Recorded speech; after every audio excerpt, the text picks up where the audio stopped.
Let's speak now to Jonathan Sacerdoti and find out what happened. Jonathan, great to have you back on the show. Samara and I, my producer and I, were just discussing that you're one of our favourites. Last time I spoke to you, you were actually in a bomb shelter, so it's nice to see you're somewhere a little bit more comfortable today. So what happened with Greta? Why did her wonderful dream not actually get to properly set sail?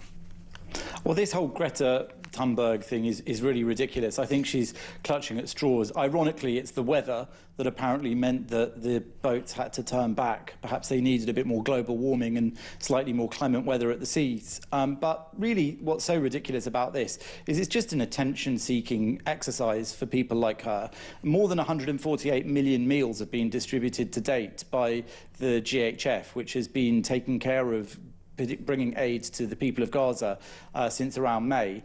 And more than 1.5 million meals were delivered just today across 3 distribution sites in Gaza. So all of this stuff about famine and starvation is really being massively trumped up. 70% of aid distribution in Gaza is now not done by the UN, the old style.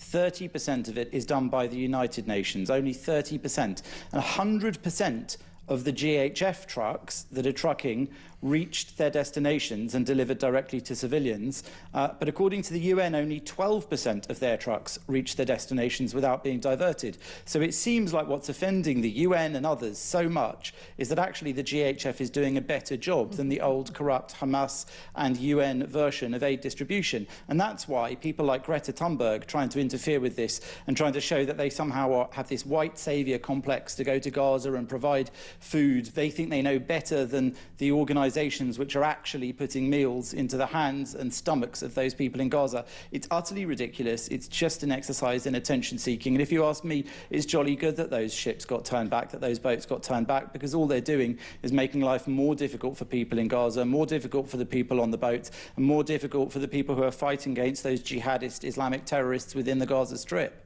I couldn't agree more. Now, having survived the Iranian barrage of rockets that rains down on Israel, I thought that you'd be soothed by listening to the goblin herself. So here's Greta. People keep asking me, what are the links between climate justice and Palestine? And why do you care about Palestine?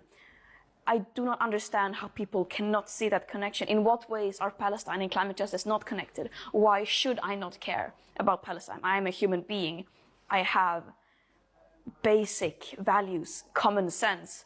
Of course, there are the obvious links between climate justice, environmental destruction, and Palestine, which is wars, occupations, environmental degradation, ecocide, huge emissions.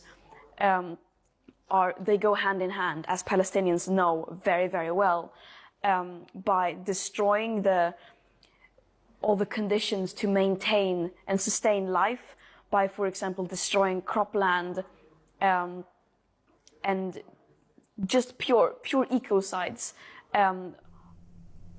What?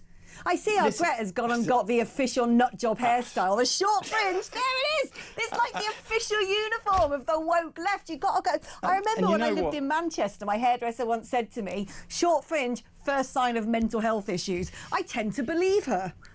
Well, let me tell you as well, there's a few other interesting things to note about that. One is the necklace she's wearing. I don't know if you spotted it. It's the entire map of Israel that is hanging off that necklace to show her support for so-called Palestine. So she's not somebody that's after 2 states, it seems. She's after the entire Jewish state to show her solidarity for Palestine. And aside from that, what she said is also complete nonsense. The idea that there is ecocide going on as a result of Israel's actions. When Israel withdrew from the Gaza Strip, it actually left a thriving economy there that the Gazans could have taken over, producing vegetables and flowers for export. And in fact, the Gazans, before Hamas even took over in the Gaza Strip, completely trashed and destroyed the greenhouses, the high-tech greenhouses that were left by the Israelis. So that itself is ecocide, a word that I think she's completely just made up. Aside from that, it's also, before October the 7th, among the forms of terrorism used by people in Gaza was sending incendiary balloons over the fence defence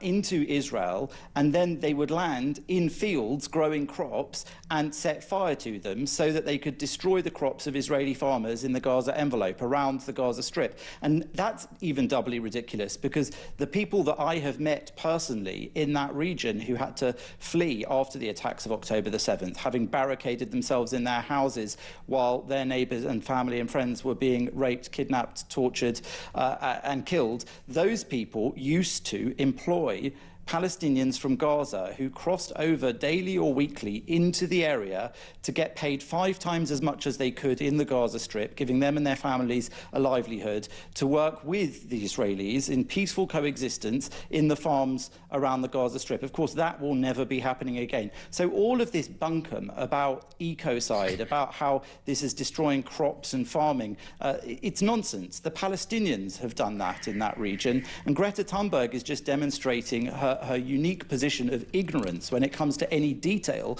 about what's actually going on in Israel, in the Gaza Strip, or indeed in any form of geopolitics. This is a girl who is simply just desperate for attention.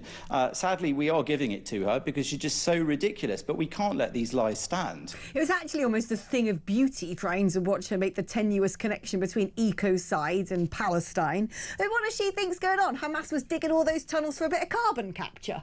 I mean, it's just it's just madness. I mean, that's the thing. Most of the world can see it's madness now, and I would love to see all the world leaders who invited her to UN summits and fawned over her like... I mean, that was sick. That was really weird when all these sort of, you know, grown men were sort of, oh, look at this little child who's not going to school, how wise she is. I was like, oh my goodness. I mean, it's like the entirety of the Western world has had a mental health crisis when you get to that point. I didn't get it from the beginning. I don't get it now. But anyway, she's a joke, so we may as well just laugh at it. Jonathan, it's always wonderful catching up with you. Keep safe, and no doubt we'll be talking to each other again very soon.